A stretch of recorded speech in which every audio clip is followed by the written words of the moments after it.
사랑과 은혜가 풍성하신 아버지 하나님, 늘 감사드립니다. 저희를 구원해 주시고 또 매일매일 또 주일마다 또 특별히 주님의 말씀을 통해서 위로받고 힘을 얻고 또 우리 자신을 살피고 더 큰 은혜의 삶을 살 수 있도록 기회해 주심에 감사합니다.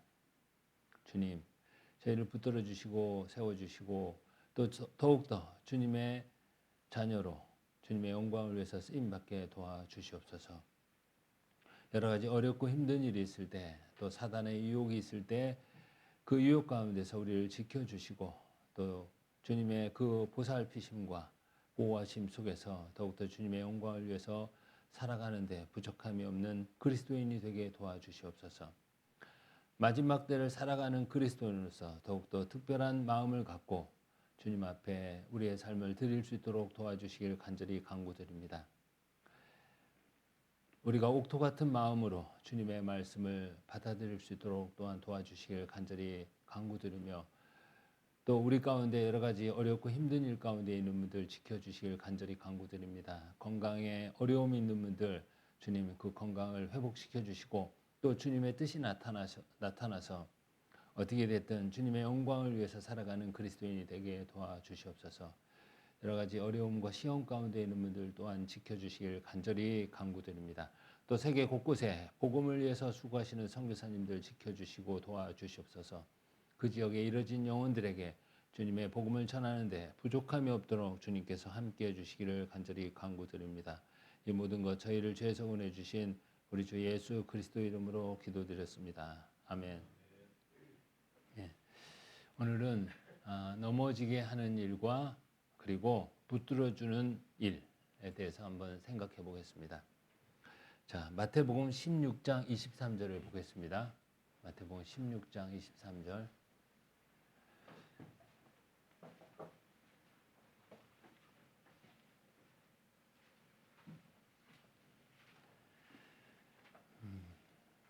제가 읽겠습니다. 예수께서 돌이키시며 베드로에게 이르시되 사단아 내 뒤로 물러가라. 너는 나를 넘어지게 하는 자로다. 네가 하나님의 일을 생각지 아니하고 도리어 사람의 일을 생각하는도다 하시고. 시편 139장 9절에서 10절도 같이 읽겠습니다. 시편 구약성경 시편 139장입니다. 139장 9절에서 10절입니다.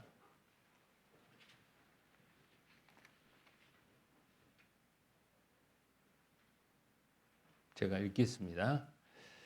내가 새벽 날개를 치며 바다 끝에 가서 거할지라도 곧 거기서도 주의 손이 나를 인도하시며 주의 오른손이 나를 붙드시리이다.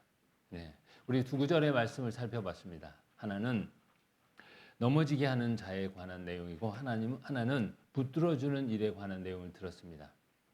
넘어지게 하는 자는 누굽니까? 사단입니다. 붙들어주시는 분은 누굽니까? 하나님이셔요. 그래서 우리가 또 우리의 삶도 생각해 봐야 됩니다. 우리가 사단에게 속해 있을 때는 넘어지게 하는 일을 할 수 있고 우리가 하나님께 속해 있을 때는 세워주는 일을 할 수 있고 그리고 일으켜주는 일을 할 수 있다는 겁니다.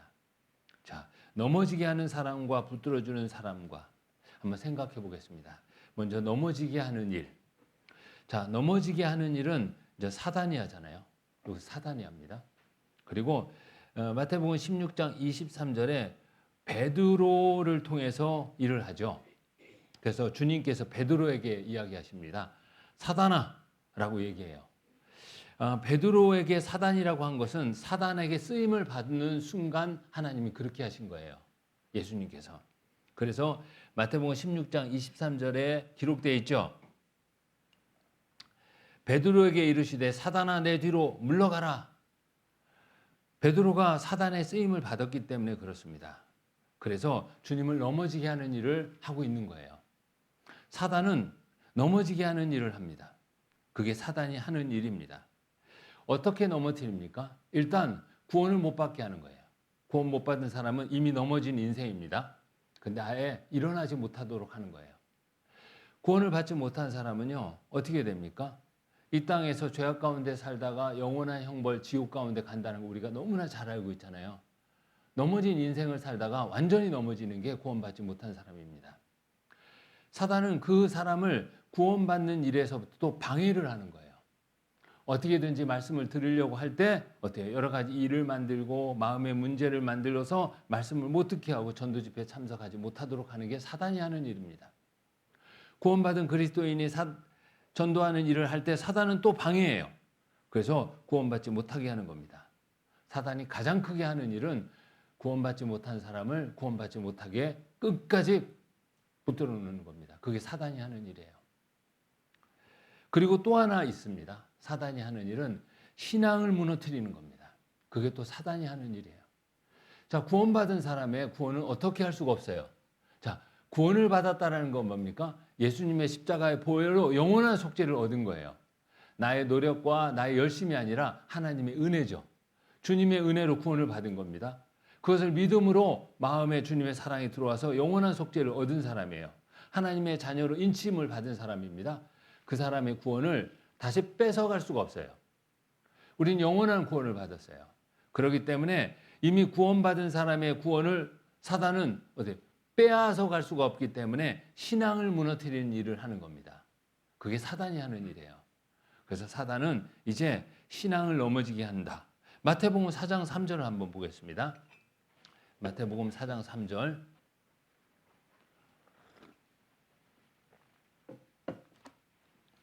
마태복음 4장 3절입니다. 자, 찾으셨으면 제가 읽겠습니다. 시험하는 자가 예수께 나아가서 가로되 네가 만일 하나님의 아들이거든 명하여 이 돌들이 떡덩이가 되게 하라. 시험하는 자가 등장합니다. 사단입니다. 넘어뜨리게 하려고 하는 거예요. 근데 여기서 보면요. 예수님께서 광야에서 사단에게 시험을 받는 거예요. 예수님께서 광야에서. 자, 사단은 누구든지 시험한다는 겁니다. 예수님도 시험했어요. 우리를 시험하지 않겠습니까? 시험하는 거예요. 예수님을 시험해서 무너뜨리려고 했지만 예수님은 어때요? 하나님이시고 말씀이시잖아요. 말씀으로 물리친 겁니다. 우리는 교훈을 얻어야 됩니다. 사단은 누구든지 시험한다라는 겁니다. 아, 나는 시험 받을 일이 없어. 이렇게 장담한다면 그때부터 시험 가운데 넘어가는 거예요. 사단은요. 언제든지 우리를 넘어뜨리기 위해서 호시탐탐 노린다는 것을 생각해야 됩니다. 그래서 성경에 보면요. 인류 최초로 넘어진 사람이 있어요. 인류 최초로 먼저 넘어진 사람이 누구죠? 아담입니다. 예, 아담이 넘어졌어요. 근데 아담이 넘어지기 전에 하와도 넘어지면서 자기 남편까지 붙잡고 넘어졌죠. 원래 부부는 세워줘야 되는데 하와는 자기 넘어지면서 남편까지 붙잡고 넘어졌어요. 참 안 좋은 예를 보여준 거예요. 인류 최초로 넘어진 사람은 아담과 하와입니다. 창세기 3장 1절을 보겠습니다.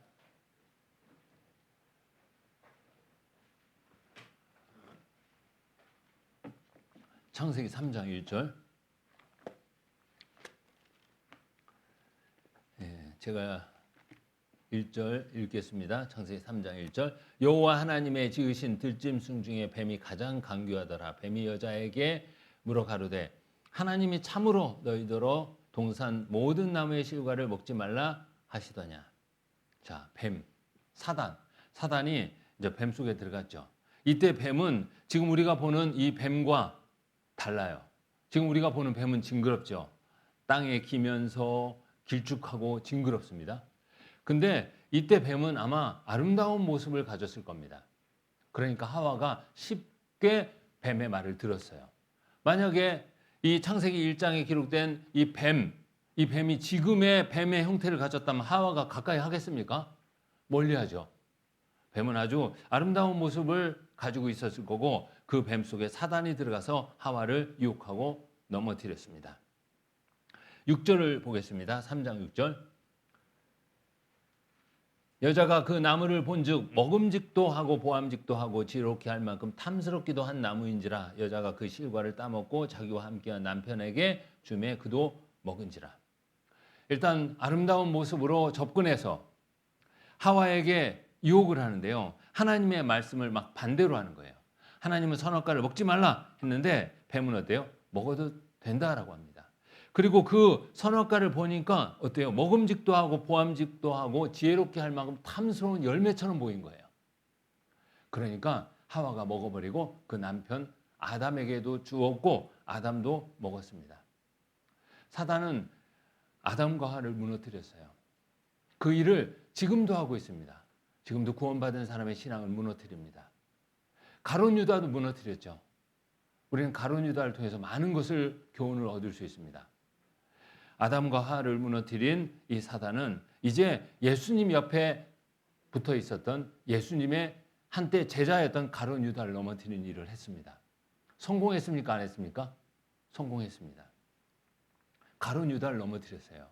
가룟 유다 하면요, 우리는 정말 가룟 유다를 여러분 생각해 보십시오. 어떤 모습이었을까? 여러분 머릿속에는 막 우락부락하고 막 완전히 막 그 간약하고 그리고 얍삽하고 꾀가 많고 안 좋은 인상으로 느껴지죠. 근데 실제 가룟 유다의 모습이 그랬을까요?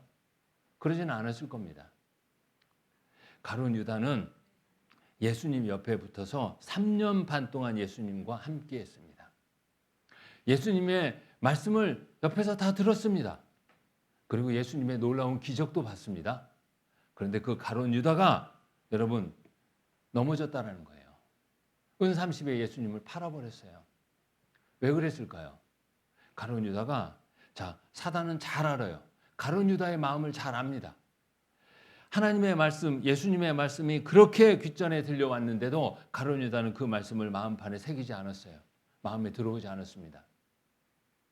왜 들어오지 않았을까요?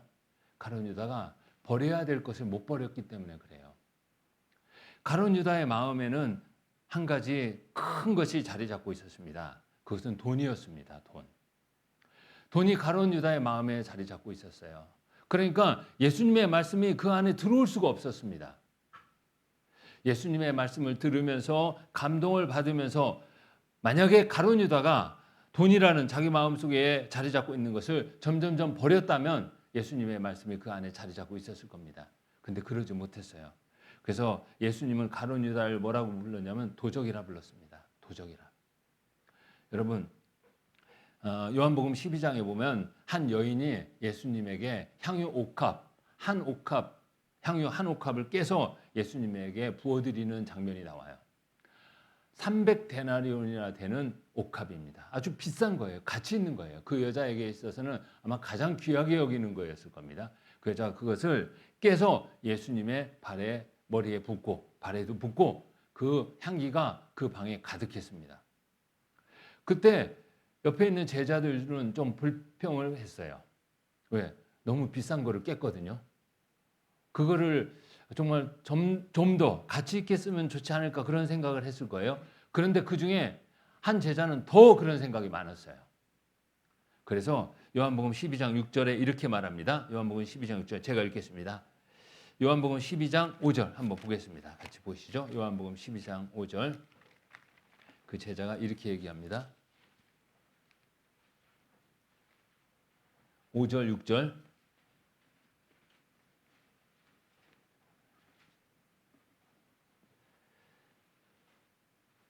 이 향유를 어찌하여 300데나리온에 팔아 가난한 자들에게 주지 아니하였느냐 하니 이렇게 말하면 가난한 자들을 생각함이 아니요 저는 도적이라 돈꾀를 막고 거기 넣은 것을 훔쳐 가미르라. 자, 5절에 그럴싸하게 말합니다. 이 300데나리온이나 되는 것을 팔아서 가난한 사람들한테 줘야 되지 않겠냐. 아마 그렇게 얘기하면 또 예수님도 칭찬할지도 모른다라고 생각할지도 몰랐습니다. 그렇게 생각할 수도 있었을 거라고 생각합니다. 그런데 예수님이 뭐라고 했습니까? 가룟 유다의 중심을 꿰뚫어 보고 계신 거예요. 말은 그렇게 하지만 실상은 딴 생각을 갖고 있었습니다. 말은 모든 사람, 특히 가난한 사람을 위해서 좀 더 가치 있게 쓰자라고 말은 했지만 그 속에 마음은 그것을 탐내는 마음이 있었어요. 그래서 예수님이 저는 도적이라 했습니다. 돈꾀를 막고 거기 넣은 것을 훔쳐 가미르라. 가룟 유다는 이런 사람이었습니다. 그래서 하나님의 말씀이 그 마음속에 들어오지 않았던 겁니다. 여러분, 가룟 유다에게는 돈이었습니다.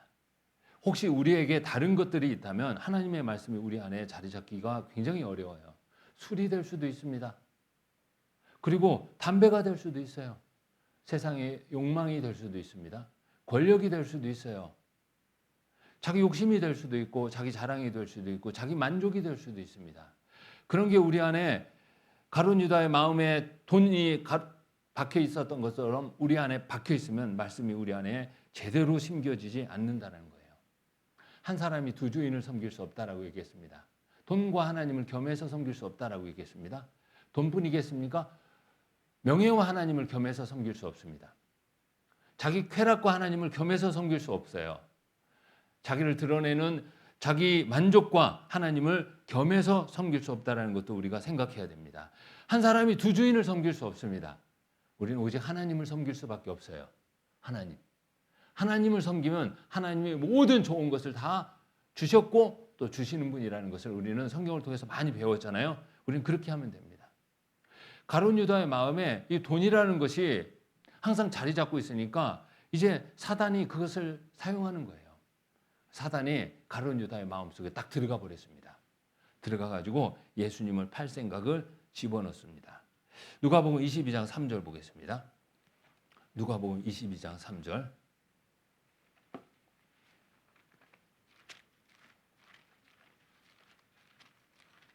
3절. 제가 읽겠습니다. 12 중에 하나인 가롯인이라 부르는 유다에게 마지막 부분 같이 읽겠습니다. 사단이 들어갔다는 거예요. 이 사단이 들어가서 어때요? 그 돈을 가지고 유혹해서 끝내 예수님을 팔게 하는 겁니다. 여러분, 에서는 넘어갔습니다. 팥죽 한 그릇에. 그리고 엘리 제사장도 넘어갔습니다. 그래서 그 아들이요, 비참한 최후를 맛보게 되고 사무엘이 그 뒤를 잇게 됐습니다. 사울도 넘어졌습니다. 사울은 자기를 드러내고 싶은 생각이 가득해서 넘어졌습니다. 솔로몬도 넘어졌습니다. 이방 여자들을 자기 아내로 두고 그 여자들의 말을 들으면서 그 솔로몬도 넘어졌습니다. 사단이 이렇게 많은 사람을 넘어뜨렸어요. 지금도 그 일을 하고 있다는 겁니다. 지금도. 자, 이제 누구를 넘어뜨리려고요? 네, 나를. 네. 집사님 감사합니다. 여러분이 목사님을 이렇게 얘기할까 봐 네, 저도 나를이라고 생각합니다. 사단은 지금 이제 누구를 넘어뜨리려고 합니까? 여러분을 넘어뜨리려고 하는 거예요. 여러분, 하나님이 여러분 옆에 있고 하나님이 여러분을 사랑하시는 것처럼 그만큼 사단은 여러분을 넘어뜨리려고 한다는 것도 기억하셔요. 사단을 우습게 생각하지 마세요. 우연이라고 생각하시면서 쉽게 죄를 받아들이면 그건 우연이 아니에요. 우연을 가장한 사단의 일입니다. 때때로 우연인 것처럼 어떤 좋은 일들이 닥치죠? 우연이 아니라 그건 하나님이 우연이라는 걸 통해 가장해서 우리에게 주신 은혜예요. 사단은요, 또 우연이라는 걸 가장해서 우리를 유혹하고 넘어뜨리고 한 단계 한 단계 넘어뜨립니다. 그게 사단이 하는 일입니다. 사단은요, 아주 교묘하고 사단은 아주 지혜롭고 사단은 아주 능력이 있어요. 사람을 넘어뜨리는 일에 있어서. 얼마나 많은 사람들이 넘어졌습니까? 여러분, 우리도 우리 안에 말씀이 들어오는 것을 방해하는 것들이 있다면 버려야 돼요. 저는 오늘 바라고 싶습니다. 여러분이 하나님의 말씀에 찔리기를. 여러분이 하나님의 말씀에 찔리지 않으면 우리는 우리 안에 있는 것들을 버리고 또 우리의 변화를 가져오는데 어려워요. 하나님의 말씀에 찔리지 않으면요, 우리의 신앙이 마치 문둥병자가 되는 것 같아요. 문둥병자 알죠? 문둥병자는요, 감각이 없어요. 한센병 환자죠. 감각이 무뎌지는 증세가 또 있어요. 여러 증세가 있지만 감각이 무뎌지는 증세가 있습니다. 그래서 심지어 문둥병자는 쥐가 자기 발톱을 밤에 잘 때 갉아먹어도 모른대요. 아침에 일어나니까 발가락에 막 피가 나는 거예요. 통증을 못 느끼는 거예요. 감각이 없는 거예요. 성경에서 하나님이 싫어하는 질병 중에 하나죠. 문둥병, 또 하나는 혈우병. 우리가 신앙의 문둥병자가 된다라는 건 뭔지 아십니까? 하나님의 말씀에 찔림이 없어요. 감각이 둔해진다는 거예요. 그럴 때는 어때요? 고침을 받을 수가 없어요. 변화를 받을 수가 없다는 겁니다. 여러분, 진짜 하나님께 은혜를 받고 싶습니까? 하나님의 말씀에 찔리는 사람이 돼야 돼요. 그래야지 하나님께 은혜를 받는 겁니다. 어린아이부터 노인까지 하나님은 다 하나님의 말씀으로 우리 삶을 돌아보고 우리 안에 버려야 될 것들을 생각나게 하시고 버리기를 원하셔요. 그리고 그걸 버릴 때 점점점 버려갈 때 하나님의 말씀이 우리 안에 채워지는 겁니다. 바로 순종하고 말씀대로 살아가는 겁니다. 우리는 그렇게 해야 됩니다. 그렇지 않으면 언젠가 사단이 우리를 넘어뜨리고 또 우리를 통해서 안 좋은 일을 하는 거예요. 다른 형제자매를 넘어뜨리게 하는 일을 할 수 있다는 겁니다. 성경 보겠습니다. 베드로전서 5장 8절이요. 베드로전서 5장 8절.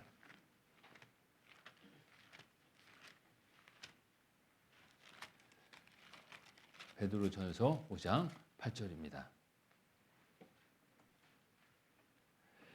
근신하라 깨어라 너희 대적 마귀가 우는 사자같이 두루다니며 삼킬 자를 찾나니.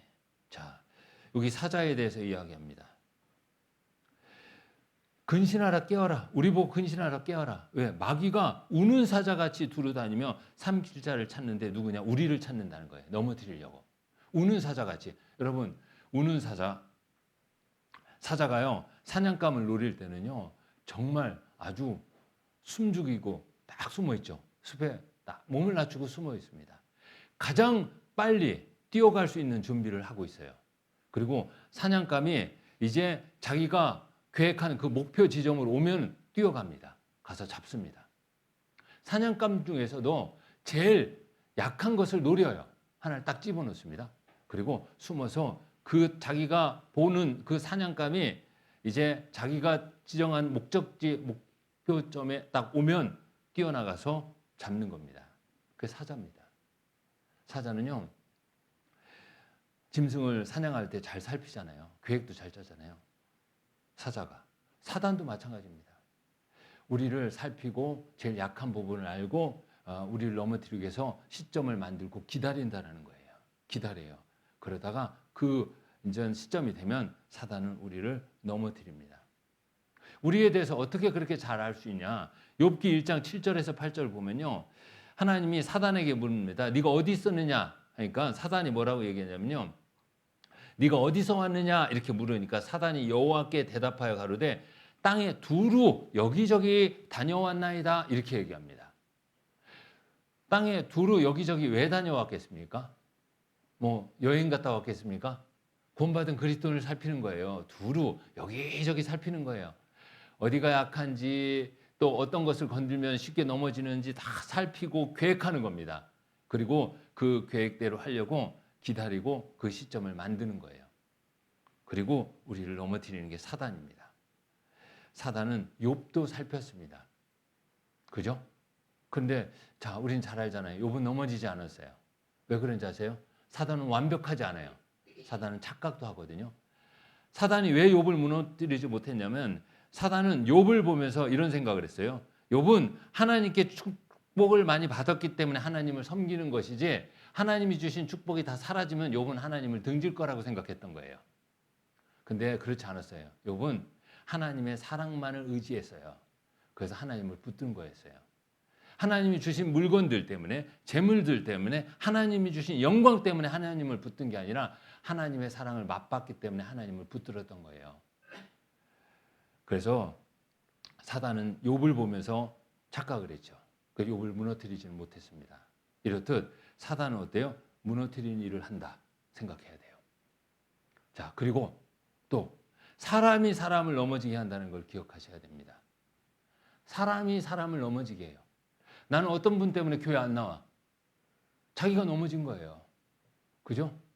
일단 나는 어떤 분 때문에 교회를 나오기 싫어 이런 마음을 가졌을 때는요. 일단 자기가 먼저 넘어진 거예요. 우리가 사람 보러 교회 갑니까?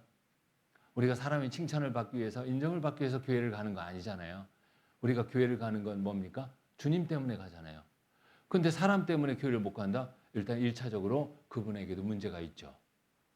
그리고 또 하나. 나는 누구 때문에 못 간다 할 때 그 누구가 되면 안 된다라는 거예요. 누구가 되면. 조심하자라는 거예요.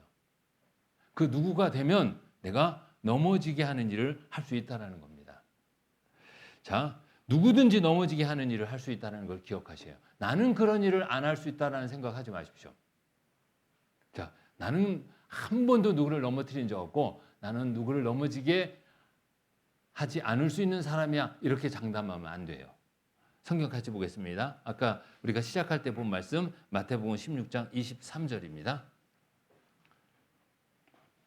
마태복음 16장 23절.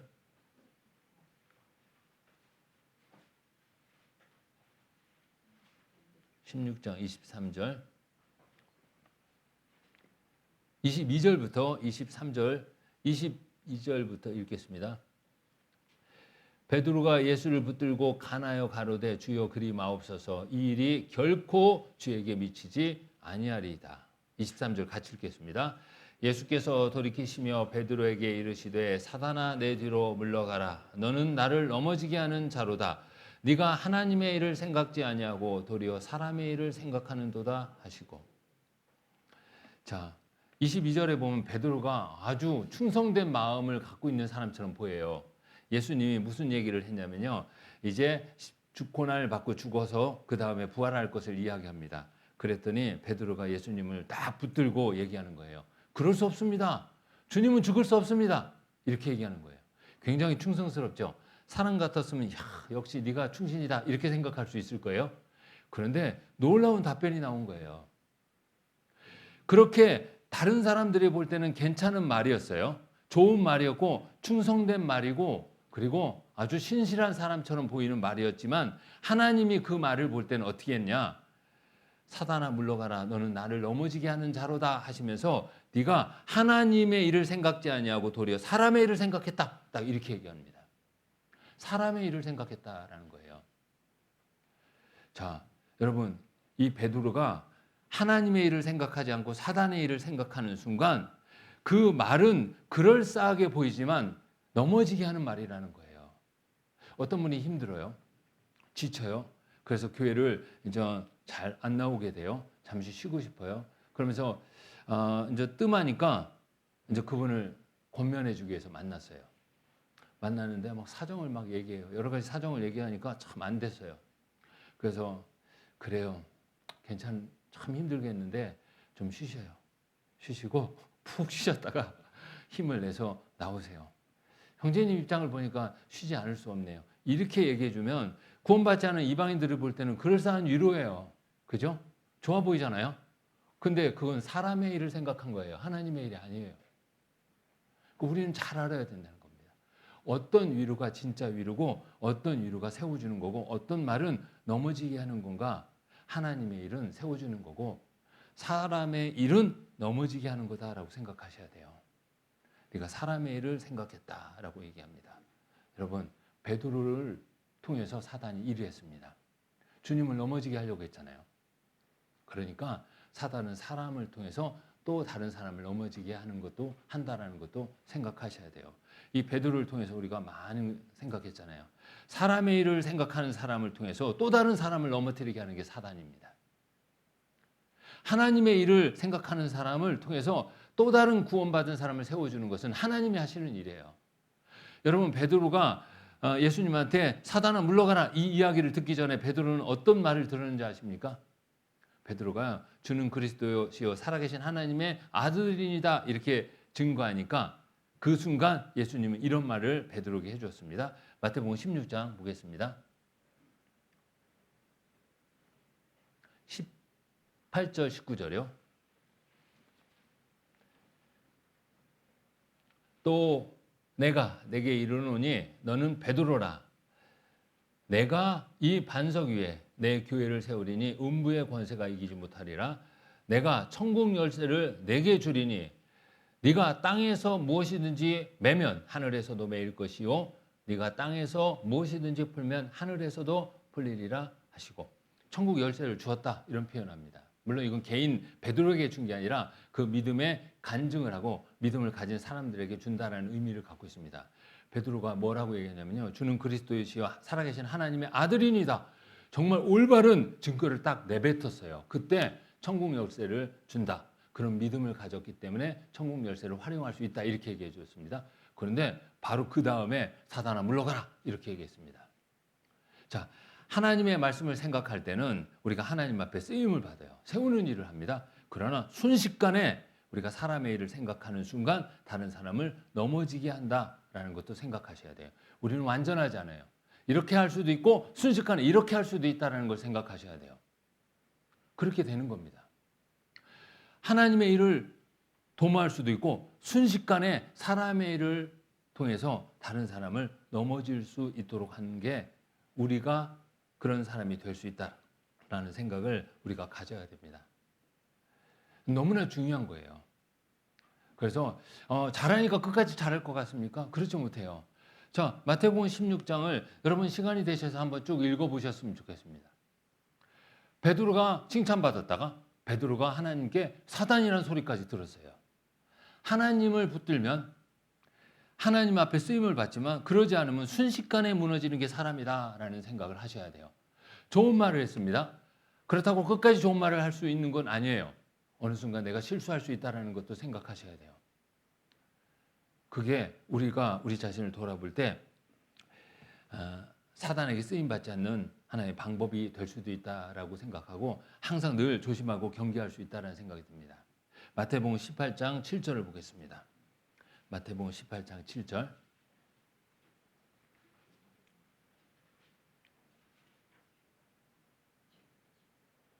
제가 읽겠습니다.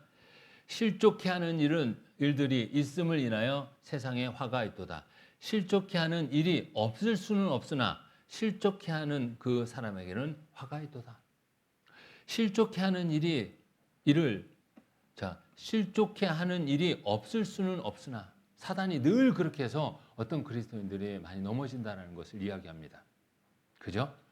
그런데 실족케 하는 그 사람에게는 화가 있다라고 했어요. 사단의 쓰임을 받아서 또 다른 그리스도인을 넘어뜨리게 하고 또 신앙의 어떤 신앙을 약하게 하고 신앙을 위태롭게 한다면 그것은 우리 자신을 돌아봐야 됩니다. 그렇게 하면 안 된다는 거예요. 자, 실족해 되는 사람은 차라리 그 사람 목에 연자맷돌을 매달아서 깊은 바다에 떨어뜨리는 게 낫다. 이 말은 뭐냐면 차라리 연자맷돌을 목에 메고 깊은 바다에 떨어지는 게 낫지 실족해 돼서 그리스도를 대적하거나 또 다른 그리스도를 넘어뜨리게 하면 안 된다는 거예요. 그리고 실족해 하는 사람은요. 정말 얼마나 큰 부끄러움이 있겠습니까? 우리가 생각을 해봐야 돼요. 우리는 넘어지게 하는 자가 아니라 세워주는 자가 돼야 된다. 이런 생각을 하셔요. 여러분들을 보니까 다 세워주는 자 같아요. 그게 너무나 좋습니다. 자, 제가 상담을 받을 때 어떤 청년이 찾아와서 그런 이야기를 하더라고요. 생활 상담이 있어요. 생활 상담을 하면 대부분 제가 말씀을 참 못 봐요. 제가 기도를 참 못합니다. 그리고 또 더불어 교회를 잘 못 나가요. 세상 친구들의 유혹에 쉽게 넘어집니다. 그리고 또 신앙생활 제대로 못하는 자기 자신을 보면서 한탄스럽습니다. 어떻게 하면 신앙생활 잘할 수 있을까요? 이렇게 질문을 해요. 그러면 이제 같이 상담을 하잖아요. 그러면 저도 이제 또 질문을 합니다. 형제님, 자매님, 성경을 보십니까? 하면 대부분 뭐라고 하는지 아십니까? 잘 못 봐요 이래요. 원인이 거기 있어요. 기도하십니까? 하면 뭐라고 하냐면 조금 합니다 이래요. 원인이 거기 있어요. 그러니까 어때요? 본인의 신앙이 무너지는 거예요. 그러면서 제가 좀 위로의 말을 해줘요. 위로의 말을 해주는데 이렇게 해줍니다. 형제님은 보여지는 신앙생활에 참 문제가 많네요. 그런데 때때로 우리는 말씀과 기도를 붙잡지 않으면 보여지는 모습은 괜찮을지 모르지만 그 안에 심각한 문제를 품고 있을 수 있습니다. 제가 이렇게 얘기했어요. 10년간 교제 생활하고 20년간 교제 생활하지만 말씀을 들어요. 말씀을 봐요. 암송도 해요. 모임에 나와요. 근데 그 형제를 그 자매를 통해서 실족해 되는 분들이 있다는 거예요. 교회 문제를 일으켜요. 교제는 다 나옵니다. 말씀을 다 봐요. 그리고 기도합니다. 근데 교회 문제를 일으켜요. 목회자와의 문제가 있어요.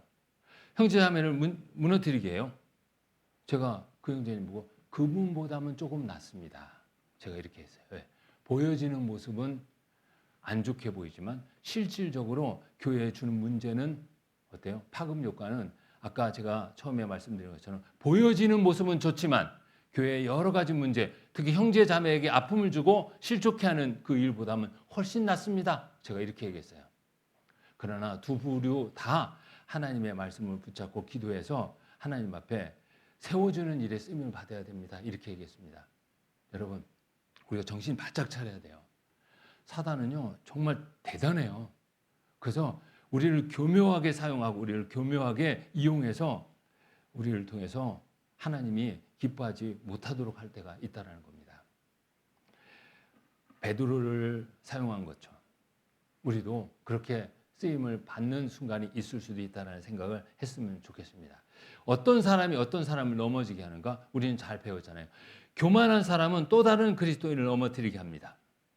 욕심을 가지면 또 다른 그리스도인을 넘어뜨리게 합니다. 자랑하는 마음을 가지면 또 다른 그리스도인에게 어때요? 안 좋은 교훈을 주고 넘어뜨리게 되는 거예요. 이건 너무나 중요한 일입니다. 말씀을 갖고 찔림을 받으시고 여러분이 가져가셨으면 좋겠습니다. 그렇지 않으면 이 말씀은 그냥 오늘 강당에서만 머물다가 사라질 겁니다.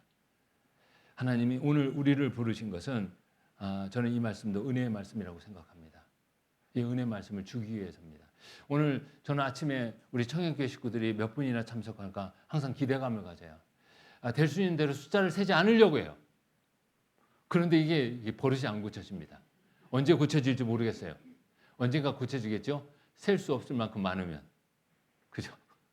그 전에라도 고쳐졌으면 좋겠습니다. 근데 오늘 오실 수 있는 분들이 누구누구였는데 오늘 왜 못 왔을까? 오늘 무슨 일이 있을까라고 생각하면서 좀 안타까운 마음도 있지만 그래도 감사가 돼요. 저기 네팔 분 4명이 말씀을 듣고 있어요. 하나님이 인도해 주신 거죠. 그죠? 우리 청년교회를 통해서 하나님이 많은 영혼들을 인도해 주신 거예요. 오늘 이 자리에 오신 분들 정말 잘 오셨어요. 그동안 아파서 못 오셨고 바빠서 못 오셨지만 또 오셨잖아요. 잘 오신 겁니다. 하나님이 부르심에 응답해서 오신 거예요. 자, 이렇게 하나님이 우리 청년교회를 하나님께서 성령을 통해서 일하고 계시는 거예요. 우리는 거기에 그냥 얹혀서 쓰임받고 있다라고 생각하시면 됩니다. 우리가 그것을 감사한 마음을 가져야 돼요.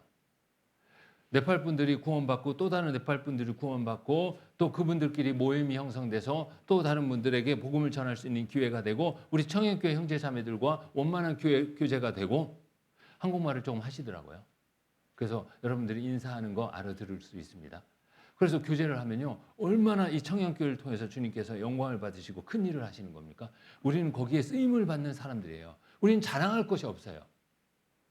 그냥 성령의 역사에 쓰임을 받는 거예요. 어느 순간 우리가 성령의 도움을 받지 못하면 우리는 아무것도 할 수 없는 존재가 될 수 있습니다. 그래서 자랑은 다른 형제 자매를 넘어뜨리기도 하지만 우리의 신앙을 넘어뜨리기도 하지만 교회의 어떤 큰 역할을 어때요? 잠재울 수도 있다는 거예요. 지금 성령이 일하시고 계신 거예요. 더 많은 분들이 오늘 올 수 있어요. 그런데 일이 있어서 못 오신 거예요. 그분들이 다 모이면 이 자리도 이쪽 라인도 꽉 차겠죠. 꽉 찰 겁니다. 근데 하나님이 왜 자꾸 우리 교대로 자꾸 참석하게 하시지? 제가 그 생각을 해요. 왜 교대로 참석하게 하시지? 혹시 교만할까 봐 그런가? 그런 생각도 좀 해봐요. 다 참석하면 35명이 되겠죠. 그죠? 넘을 수 있습니다. 37명. 그리고 저기 4분. 합치면 어느 순간 몇 명이에요? 40명. 교만해질 수 있겠죠. 40명. 이렇게. 그래서 하나님이 그렇게 하시는가? 우리 마음속에 아직까지 버려야 할 것들이 남아서 그렇게 하시는 건가? 그런 생각도 문득문득 합니다. 우리가 우리 자신을 돌아봐야 됩니다. 교만이나 욕심이나 이런 자랑이 사단이 그걸 통해서 다른 사람을, 다른 형제를 넘어지게 할 수도 있다는 겁니다. 그래서 우리는 그것을 생각하고 이제 붙들어주는 일을 해야 되겠다는 생각을 하십시오. 우리는 붙들어주는 일을 하는 사람이 되어야 됩니다. 먼저 하나님은 붙들어주시는 분이에요. 자, 저를 보세요. 자, 주무시다 꿈 꾸면 안 돼요. 하나님은 붙들어주는 일을 하시는 거거든요. 시편 139장 9절에서 10절 보겠습니다. 시편 139장 9절에서 10절.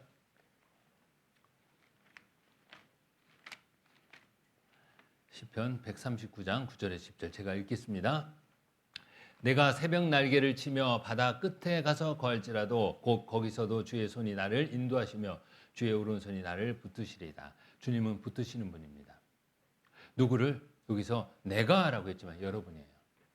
여러분이 어디에 가 있든 구원받은 그리스도인이 어떤 상황에 처해 있건 어떤 역경과 어려움에 처해 있든 거기는 여러분만 있는 게 아니라 주님이 거기서 여러분들과 함께 계십니다. 여러분들이 간구하고 하나님 앞에 손을 내밀면 하나님의 주님의 의로운 오른손이 여러분을 붙들어 준다는 걸 기억하세요.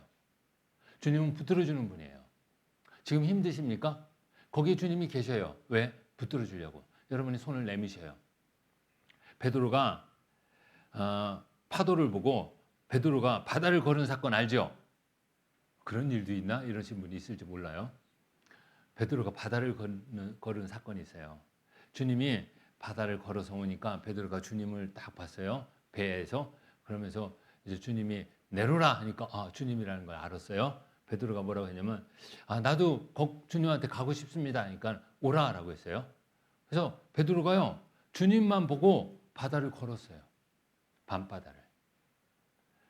그러다가 주님만 볼 때는 걸었는데 파도를 보고 물결을 보니까 순식간에 빠졌습니다. 어려움과 낙관을 보니까 쓰러지는 거예요. 주님을 볼 때는 그 어려움을 극복할 수 있는데 그 어려움만 보니까 쓰러진 거예요. 그때 베드로가 어떻게 하냐니까 주님한테 소리쳤죠. 그러니까 주님이 어때요? 이렇게 세워줬습니다. 자, 우리가 어려울 때, 힘들 때 주님이 우리 옆에 있습니다. 우리가 주님 앞에 손을 내밀고 간구하면 주님이 세워줘요. 여러분 지금 무엇이 어렵습니까? 건강이 어렵습니까? 그걸 기도하셔야 돼요. 전도하는데 어려움이 있어요? 그것을 위해서 기도해야 돼요. 생활에 여러 가지 복잡한 문제들이 있습니까? 그것을 놓고 여러분이 무엇을 해야 되겠습니까? 간구해야죠. 기도해야죠. 기도하지 않으면 도움을 받을 수 없습니다. 그래서 쉬지 말고 기도하라는 거예요. 우리 삶 가운데는 어려움이 끊임없이 있을 수 있기 때문에 주님이 해결 방법을 주는 거죠. 쉬지 말고 기도하라. 우리는 기도하면 주님이 베드로를 붙들어 세우신 것처럼 우리를 또 일으켜 세워주십니다. 마태복음 14장 30절 31절 보시죠. 이 내용인데요. 마태복음 14장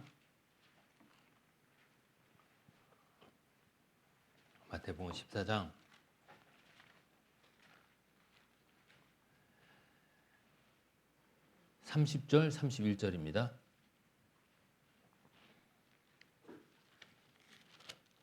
제가 읽겠습니다. 바람을 보고 무서워 빠져가는지라 소리질러 가로되 주여 나를 구원하소서 하니 예수께서 즉시 손을 내밀어 저를 붙잡으시며 가라사대 믿음이 적은 자여 왜 의심하였느냐 하시고. 자, 여기서 바람을 보고 무서워서 넘어졌잖아요. 빠졌잖아요. 그러면서 주여 나를 구원하소서라고 했습니다.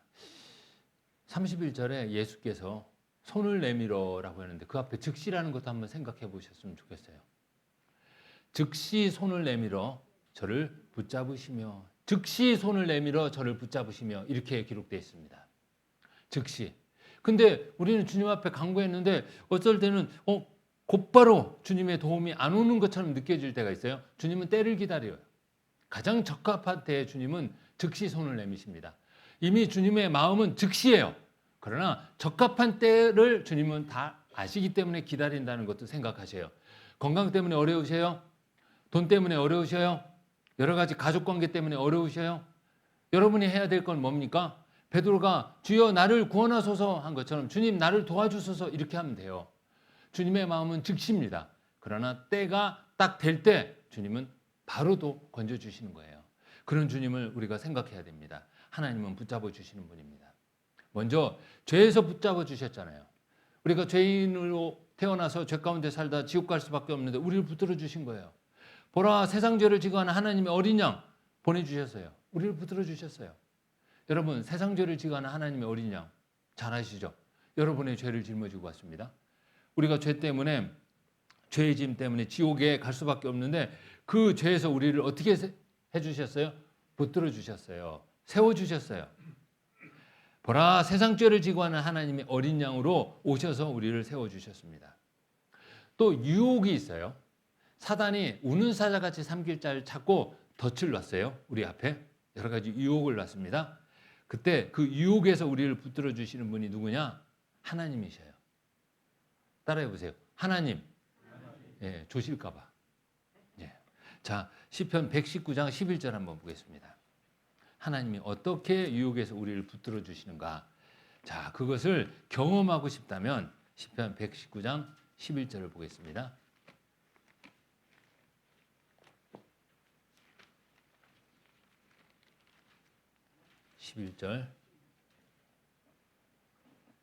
11절. 자, 같이 읽겠습니다.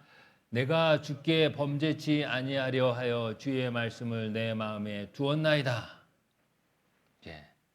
자, 뭡니까? 주님의 말씀이에요. 어떻게 유혹을 이길 수 있을까? 주님의 말씀이에요. 이 말씀을 보면 정말 이길 수 있을까? 정말 이깁니다. 구원받은 사람은 자, 성령의 도움을 받기 때문에 말씀을 읽으면 이 말씀이 힘이 되는 거예요. 그래서 성령의 검, 곧 하나님의 말씀을 가지라라는 데살로니가 성경 말씀도 있어요. 성령의 검, 곧 하나님의 말씀을 가지라라고 했습니다. 검은 뭡니까? 싸우는 거잖아요. 그죠? 바로 성령의 검, 성령이 말씀을 깨닫게 해주셔서 역사하는 힘이 있는 게 이 하나님의 말씀입니다. 그럼 구원받은 그리스도인은 무엇을 해야 됩니까? 말씀을 보셔야 돼요. 그럼 말씀을 들어야 돼요. 잊어버립니까? 한 장 봤는데 그 다음 장 보려고 하니까 앞에 본 게 생각 안 나요? 짜증나가지고 확 덮어놓고 싶죠? 그래도 봐야 돼요. 하나님은요, 성령을 통해서 우리의 믿음에 맞게끔 깨닫게 해주시는 게 하나님이에요. 성령이 생각나게 해주시고 성령이 가르쳐 주신다라고 요한복음에 말씀하셨잖아요. 그래서 우리는 계속 보면 돼요. 이 하나님의 말씀은 살았고 운동력이 있어요. 하나님의 말씀은 능력이 있습니다. 유혹에서 주님이 우리를 붙들어 주십니다. 하나님이 우리를 붙들어 주시는데 말씀을 통해서 붙들어 준다는 걸 기억해야 돼요. 말씀이 아니면 어떻게 여러분을 붙들어 줄 수 있겠어요? 자, 눈이 안 좋아서 말씀을 못 봅니까? 걱정하지 마세요. 주일날 들으면 돼요. 아, 내가 하나님 앞에 간구해야 되는구나. 이것을 들었어요. 그리고 기도로 하나님 앞에 도와주세요. 간구하면 됩니다. 이 말씀 외에 우리를 붙들어주고 유혹에서 우리를 세워주고 지켜줄 수 있는 것은 아무것도 없습니다. 형제 자매를 만나서 교제했습니다. 그때 뭐가 나옵니까? 말씀이 나오잖아요. 두세 사람이 내 이름으로 모인 곳에 나도 그들 중에 있다. 하나님의 말씀이 나오잖아요. 교회 가운데 와서 들을 때 뭐가 나옵니까? 하나님의 말씀이 나오잖아요. 그래서 자, 말씀을 보기도 하고 말씀을 들으시면 돼요. 말씀을 들으면 돼요. 하나님은 우리를 붙들어주는 사람입니다. 시편 119장 11절. 내가 주께 범죄치 아니하려 주의 말씀을 내 마음에 두었나이다. 마음에 두면 됩니다. 가룟 유다는 이것을 못했죠. 안타깝지만 우리는 하면 됩니다. 실패했습니까? 이미 신앙생활을 조금 실패를 맛보고 하는 일이 조금 실패했습니까? 여러분 좌절하면 안 돼요. 우리를 실패 가운데서 붙들어주는 분이 누굽니까? 하나님이에요. 하나님. 성경 보겠습니다. 이사야 41장 10절. 이사야 41장 10절입니다. 이사야 41장 10절.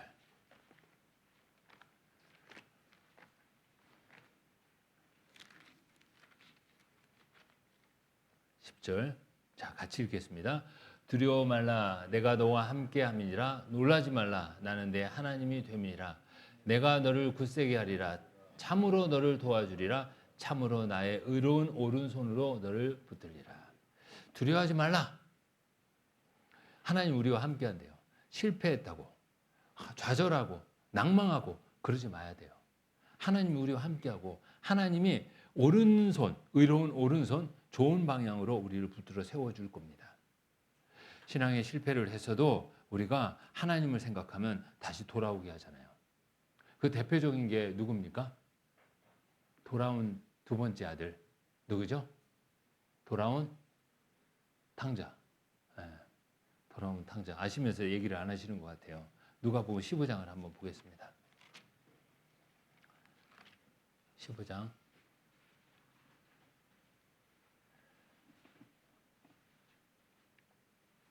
11절, 12절 제가 읽겠습니다. 또 가라사대 어떤 사람이 두 아들이 있는데 그 둘째가 아비에게 말하되 아버지여 재산 중에서 내게 돌아올 번깃을 내게 주소서 하는지라 아비가 그 살림을 각각 나눠 주었더니 자 둘째 아들이 재산 미리 상속해 주세요 했어요. 받아서 어떻게 했는지 아세요? 그걸 자기 하고 싶은 대로 허랑방탕하게 다 썼어요. 먹고 마시고 놀러 다니고 막 좋았겠죠. 그리고 나니까 돈이 다 떨어졌어요. 그러니까 이제 심각한 상황이 됐어요.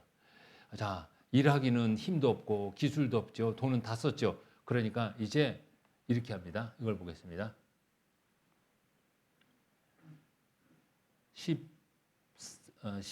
15절 보겠습니다.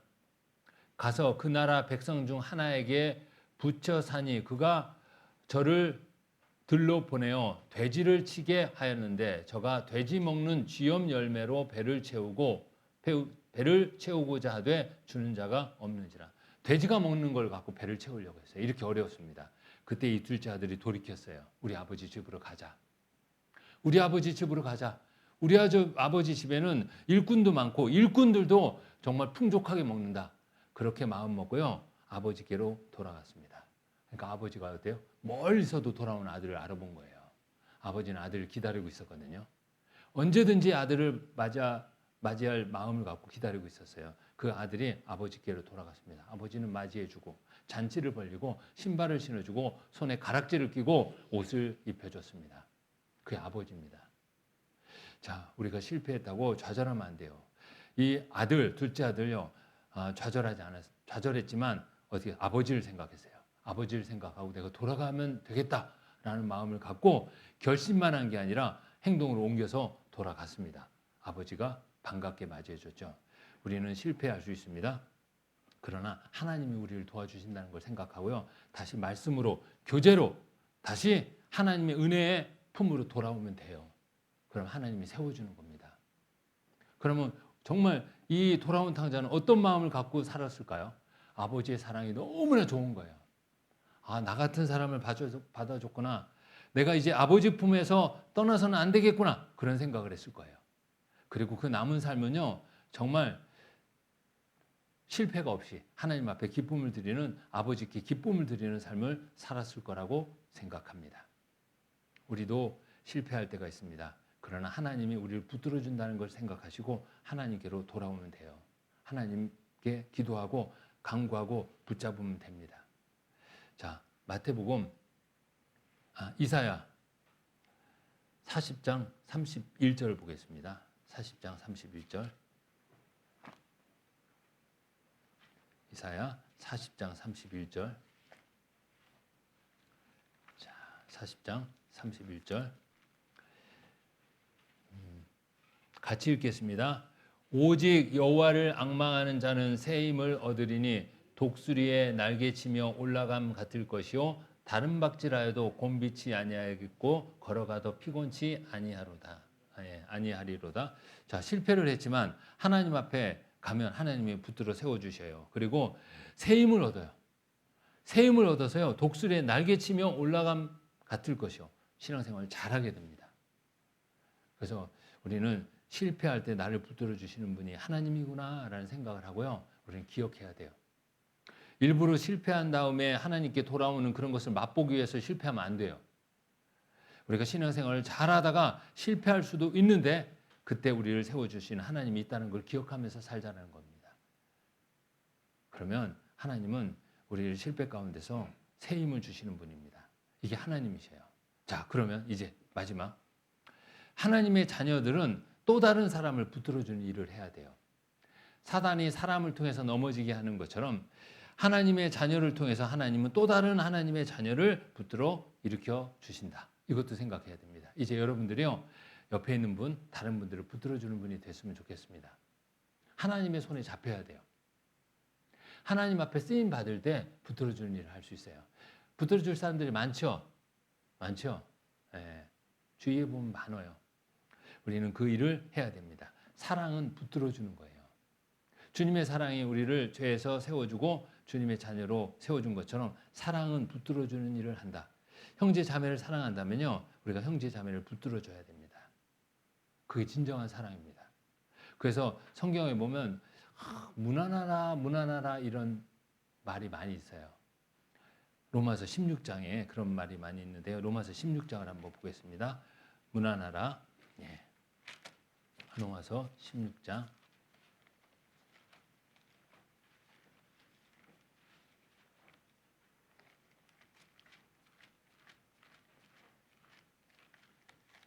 자, 제가 8절에서 10절 한번 읽겠습니다.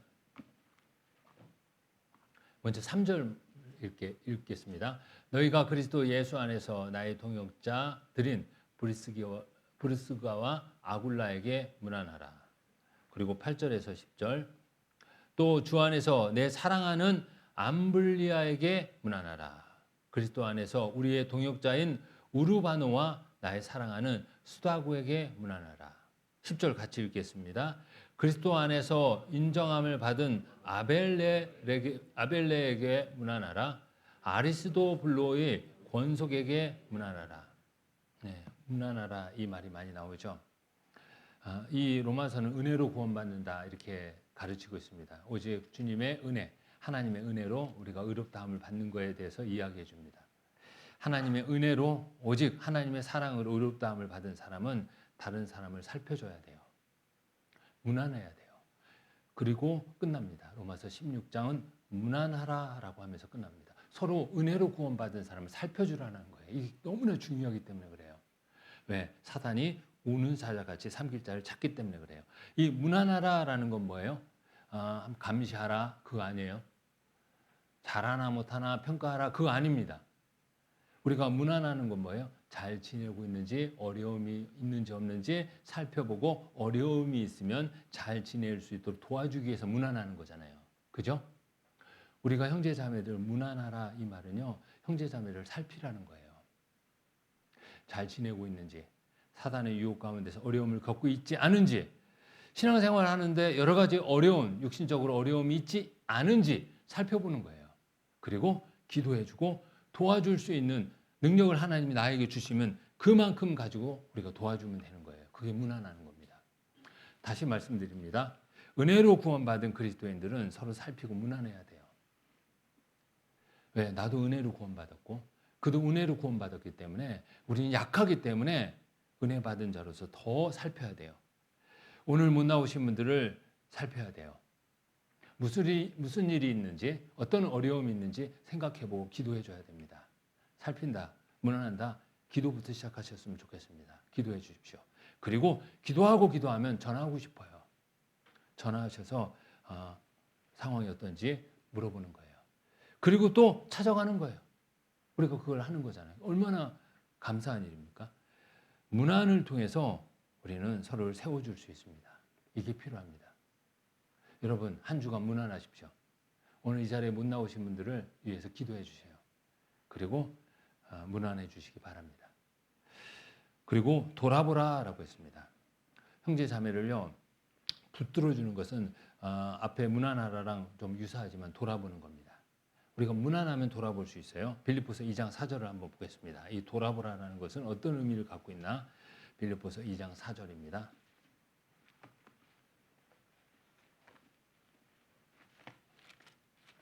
빌립보서 2장 4절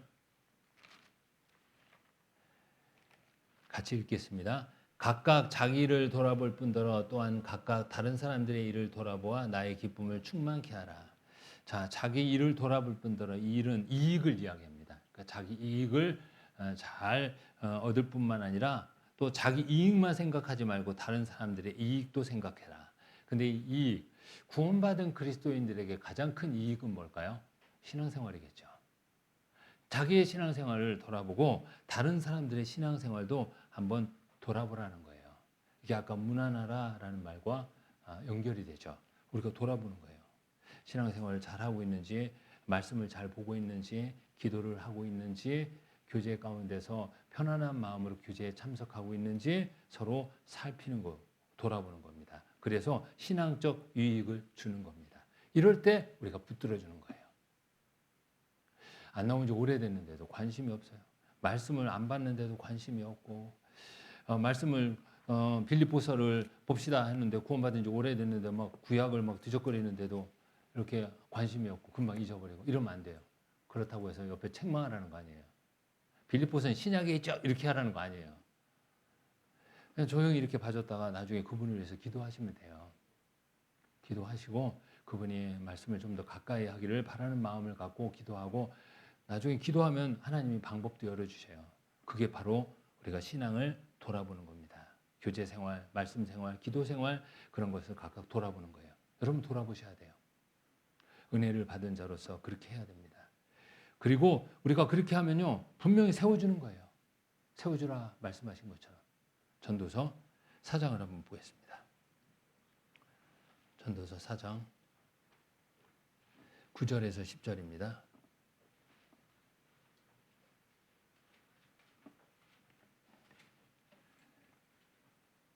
자, 같이 읽겠습니다. 두 사람이 한 사람보다 나음은 저희가 수고함으로 좋은 상을 얻을 것임이라. 혹시 저희가 넘어지면 하나가 그 동물을 붙들어 일으키려니와 홀로 있어 넘어지고 붙들어 일으킬 자가 없는 자에게는 화가 있으리라. 자, 붙들어 주는 것이 얼마나 중요합니까? 내 옆에 또 다른 형제가 또 다른 자매가 있는 이유는 서로 붙들어 주라고 하나님이 맺어준 겁니다. 사랑을 주고받으라고 맺어주고 함께 동역자로서 약한 부분이 있을 때 세워줘서 함께 힘을 모으라, 합력하라고 세워준 겁니다. 자, 우리는 붙들어주는 역할을 해야 되는 거예요. 그래서 넘어뜨리게 하는 역할을 하면 안 돼요. 이거랑 반대잖아요. 어떤 분은 넘어뜨리게 해요. 그거는 이 말씀과 완전히 반대되는 겁니다. 우리는 붙들어주는 일을 하는 거예요. 그래서 가까이 하셔야 돼요. 붙들어주려면 가까이 해야 돼요. 새로 교회 오신 분들하고 가까이 하셔요. 형제 자매들하고도 가까이 하셔요. 그래서 가까이 해야지 무난하기도 쉽고 그리고 붙들어줄 수도 있고 또 우리가 세워주는 일도 하잖아요. 가까이 하지 않으면 안 돼요. 은장의 어르신들끼리도 가까이 하셔야 돼요. 가까이. 오실 때 은장의 어르신들 참 인사 잘 하시더라고요. 서로 손 잡아주고 아이고 잘 있었냐고 막 이렇게 가까이 하는 거예요.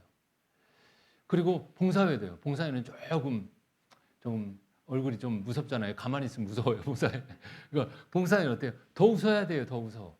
웃으면서 반갑게 해주세요. 그래야 됩니다.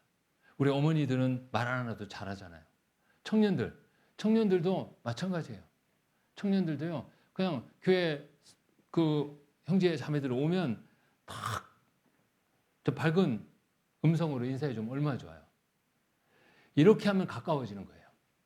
가까워져야지 붙들어주죠. 그리고 세워주고 그리고 잡아줄 수도 있잖아요. 그러니까 이게 필요한 겁니다. 가까이 하세요. 시간 날 때 전화도 주고받으시며 또 교회당 와서 차도 한 잔씩 하시고 그런 시간들도 많이 가졌으면 좋겠어요. 일요일만 한 번씩 딱 봐. 일요일. 딱 우리는 일요일 날 일주일에 한 번 보는 관계야. 이러면 안 되잖아요. 어쩌다 한 달에 한 번도 봐. 구역 모임 때. 이러면 안 되잖아요. 수요일 날까지 합치면 일주일에 딱 2번 보는 분. 바빠서 2번 분이 못 볼 수도 있습니다. 그러나 기도라는 걸 통해서 계속 교통을 하셨으면 좋겠어요. 기도는 해줄 수 있잖아요. 그리고 전화. 그리고 시간 되면 좀 만나는 거.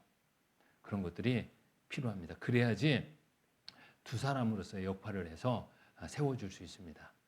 그리고 문안도 제대로 하고. 그리고 또 씻겨주라는 말도 있잖아요. 그래야지 씻겨줄 수도 있어요. 이게 다 동일한 말입니다.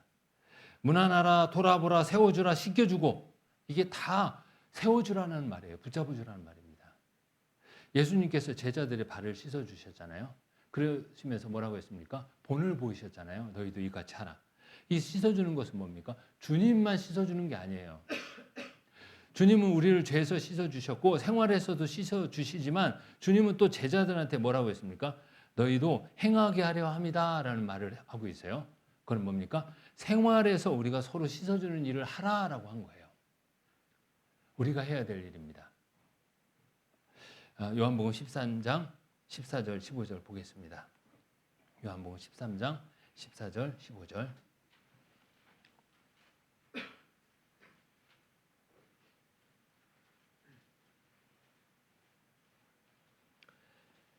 같이 자 13장 14절 15절 같이 읽겠습니다. 내가 주와 또는 선생이 되어 너희 발을 씻겼으니 너희도 서로 발을 씻기는 것이 옳으니라. 내가 너에게 행한 것 같이 너희도 행하게 하려 본을 보였노라. 자, 본을 보였다잖아. 너희도 서로 발을 씻기는 것이 옳으니라. 한 사람은 계속 씻겨주기만 하고 어떤 사람은 계속 씻김을 받기만 하는 게 아니라 씻겨준 사람도 나중에 씻김을 받는다는 걸 기억하세요. 우리는 서로 그렇게 해주는 거예요. 예수님이 그렇게 했습니다. 이미 목욕한 자는 발밖에 씻을 것이 없다. 우리는 생활 가운데 살면서 여러 가지 안 좋은 것이 묻어날 수 있어요. 생활 가운데서 안 좋은 죄가 묻어날 수도 있고 생활 가운데서 갈등이 있고 아픔을 받은 것이 있고 그리고 괴로운 것들이 있다는 거예요. 이런 것들을 씻어줘야 되는 거예요. 누가 씻어줍니까? 이제 너희가 라고 했습니다. 우리가 그렇게 해서 형제 자매를 붙들어주는 겁니다. 씻어주는 것은 자 우리가 교제에서 할 수도 있고 또 개인 간의 만남을 통해서도 할 수 있습니다. 자 씻어주기 위해서는요. 씻어주는 자의 자세가 굉장히 씻겨주는 자의 자세가 굉장히 중요합니다. 겸손해야 돼요. 예수님은 제자의 발을 씻겨주실 때 어떻게 했을까요? 예수님이 꼿꼿하게 서서 발 올려 이랬을까요? 예수님이 무릎을 꿇어야 돼요. 그리고 그 더러운 발에다 손을 갖다 대야 됩니다. 그래야지 씻어줄 수 있어요. 그냥 이렇게 팔짱 끼고 발 올려 이러고 어떻게 씻어줄 수 있겠습니까? 씻겨주는 자의 자세가 굉장히 중요합니다. 우리가 그런 자세, 겸손한 마음을 갖고 있어야 돼요.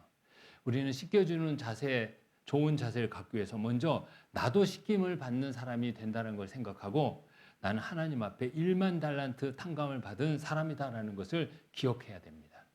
그러면 발을 내미는 사람, 씻김을 받는 사람, 편한 마음으로 발을 내밀 수가 있어요. 그럼 우리가 어때요? 그 더러운 것도 손을 대가지고 씻어주죠. 이럴 때 씻김을 받는 겁니다. 교제가 그런 걸 해야 돼요. 우리가 그런 걸 해야 됩니다. 만약에 교제에서 씻김을 받는 일이 없다면 그 교제는 잘못된 거예요. 내가 괜히 이 얘기했다. 하고 나니까 여파가 심하네. 이러면요. 제대로 씻어준 게 아니에요. 누가 다음번에 자기 어려움을 또 간증을 통해서 이야기하고 기도 부탁을 하겠습니까? 씻겨주는 사람의 자세가 굉장히 중요합니다. 겸손한 마음을 갖고 해야 돼요. 제가 상담할 때요. 참 놀라운 이야기도 들어요. 그 담임 목사님한테 상담 못 받으니까 수영이 와서 상담 받잖아요. 그럼 제가 그걸 듣고요. 그냥 그 자리에서 얘기를 충분히 해주고 그것을 또 이야기하면 안 되잖아요. 그죠? 그런 경우가 있어요. 우리도 마찬가지입니다. 교제 가운데서 씻김을 받는 일이 있었다. 여러 가지 어려움이 있어서 기도 부탁을 했고 우리가 그것을 기도해 주기로 하고 말씀으로 같이 교제를 나눴습니다. 그걸 갖고 또 돌아다니면서 이야기하면 안 돼요. 그냥 나 혼자 조용히 하나님 앞에 기도하면 됩니다. 그런 분위기가 되면 발을 쉽게 내놓을 수가 있다는 거예요. 그래서 씻겨주는 자의 자세도 필요하고 씻김을 받는 사람의 자세도 필요해요. 그냥 주님이 함께 하시니까 주님이 내 어려움을 주님께서 씻어주실 것이라고 생각하고 편하게 발을 내미는 거 필요합니다. 나의 허물을 끄집어내고 기도 부탁을 하는 게 필요합니다. 씻김을 받는 사람과 씻겨주는 사람의 자세가 중요해요. 우리는 예수님께서 말씀하신 것처럼 그것을 본을 보여주셨기 때문에 우리가 해야 됩니다. 그거 너무나 중요하거든요. 이렇게 할 때 세워주는 역할을 하는 겁니다. 만약에 발을 제대로 내놓지 않으면요, 씻김을 받을 수가 없어요. 그죠? 자, 우리가 이제 배울 마음이 중요하다. 세움을 받는 사람의 마음가짐, 이것도 말씀을 드리고 마치겠습니다. 자, 세움을 받는 사람의 마음가짐이 필요해요. 하나님이 말씀으로 가르쳐 주시면 받겠다라는 마음을 가져야 돼요. 성경 에베소서 빌립보서 4장 9절을 보겠습니다. 빌립보서 4장 9절. 빌립보서 4장 9절. 빌립보서 4장 9절. 제가 읽겠습니다. 너희는 내게 배우고 받고 듣고 본 바를 행하라. 그리하면 평강의 하나님이 너희와 함께 계시리라. 배운 것이 있고 받은 것이 있고 본 것이 있습니다. 행하라라고 했어요. 말씀을 배웠으면요, 행하는 게 필요해요. 그래야지 우리가 고침을 받고 세움을 받고 그럴 수 있습니다. 형제 자매들이 자 말씀을 통해서 교제 가운데서 권면을 해줄 때가 있어요. 이제 시켜주는 일을 할 때가 있죠. 그럴 때 시킴을 받는 사람은요, 그것을 마음으로 받는 게 필요해요. 아, 하나님께서 우리 형제 자매를 통해서 또 교회를 통해서 나에게 이것을 가르치고 있구나라고 말씀을 생각하고 이 말씀을 마음에 받는 것이 필요합니다. 그렇지 않으면 찔림을 받을 수 없어요. 고침을 받을 수가 없다는 거예요. 간증을 했어요. 권면을 받았는데 돌이키지 않아요. 그럼 문제가 되잖아요. 어떤 사람은 잘 돌이켜요. 이 사람이 진짜 좋은 사람입니다. 형제 자매들 간에 권면을 해줘요. 교제를 해주고. 근데 정말 하나님의 은혜 가운데 사랑으로 그렇게 해줘요. 그걸 받는 사람. 그 권면을 받아들이고 돌이키는 사람은 정말 말씀에 찔림을 받는 사람이고 그 사람은 바로바로 고쳐집니다. 근데 그러지 못하면 어때요? 이게 문제가 돼요. 자, 권면을 해줬어요. 근데 여러 가지 자기 잡다한 생각으로 받아들이지 못해요. 그러면 이거 어때요? 그냥 거부하는 거예요. 받아들이는 것 같은데 여러 가지 잡다한 생각들이 있어요. 그게 그 말씀을 막아버려요, 나중에. 그러면 교훈을 받아들일 수가 없게 됩니다. 어떤 분은요, 권면을 해줬어요. 근데 이걸 받아들이지 않고 밀어내요. 그럼 다시는 권면을 못 해주는 겁니다. 그러면 하나님께도 권면을 못 받는 거예요. 교제 안에서 형제 자매들의 권면을 못 받으면요, 하나님께도 못 받습니다. 하나님은 형제 자매를 통해서 권면해 주시거든요. 그래서 씻겨주는 사람의 자세도 중요하고 씻김을 받는 사람의 자세도 중요합니다. 우리는 받아들이겠다라는 마음을 갖고 교제에 임해야 돼요. 그래야지 말씀을 혼자 볼 때도 이 말씀에 찔림이 되고 말씀을 받아들이고 말씀에 맞춰서 삶이 변화돼요.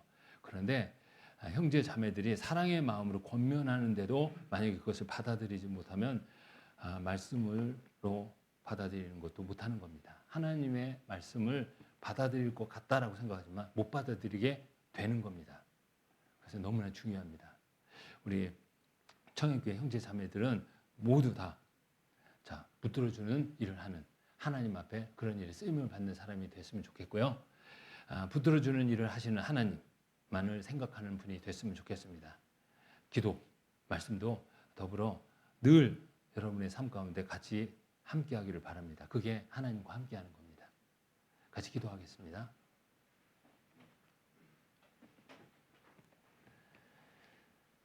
사랑과 은혜가 풍성하신 아버지 하나님 너무나 감사드립니다. 우리에게 새로운 영혼들을 보내주시고 또 새로운 영혼들과 함께 교제할 수 있는 기회를 주심에 감사합니다. 더욱더 우리를 통해서 일하시는 하나님, 우리에게 온갖 좋은 것을 주시는 하나님을 생각하고 또 우리가 형제 자매들에게 그것을 나누어주는 그런 그리스도인이 되게 도와주시옵소서. 오늘 여러 가지 사정이 있어서 이 자리에 못 오신 분들이 있습니다. 그 마음이 시험에 들지 않도록 도와주시고 또 다음에 또 함께 할 수 있도록 주님 붙들어 주시기를 간절히 간구드립니다. 9월 대집회 준비 중에 있습니다. 준비하는 손길마다 은혜로 더해 주시옵소서.